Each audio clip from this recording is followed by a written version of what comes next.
Now let's implement the concept of role-playing dimensions. First things first, we need to ingest the fact and dimension files.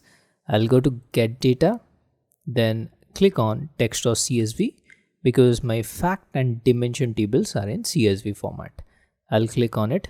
Now let's ingest the files one by one. I'll ingest the date dimension, double click on it.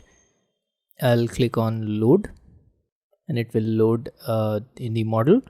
Now let's repeat the process for fact.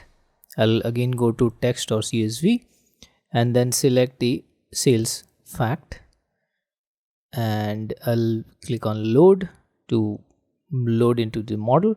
So looks good. We got both of them, fact and dimension. Now I'll go to the modeling. Now I'll go to manage relationship, new relationship. Then I'll select the fact table and from the to table I'll select the date dimension. So now we'll select the date columns one by one from the fact table and map it to the date key, right? So let's begin one by one. Due date is again date. I'll select this. Please do not worry about the cardinality. Power BI will auto detect. I'll save, click on save. Now I'll repeat the process quickly for the second one, that is sales fact. Again I'll select the sales fact, then the dimension, date dimension, then order date.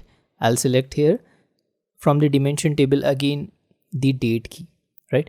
So role playing dimension, as mentioned in the theory as well, the dimension table plays the many role, right? So here for multiple fact columns our date dimension is playing, right? If you look, previously we have selected due date and now order date. Again let's click on save. Now I'll repeat the process for the last one, that is the last column. I'll select sales fact, date dimension and shipping date. Now let's select the date key. I'll click on save. There is also an option, if you look, make this relationship active. So we'll talk about it later in a while. Let's click on first save. Now if you look here, the status, there is one active which I was talking. Now the cardinality, if you look, it's all by default 1 to 1, it's selected.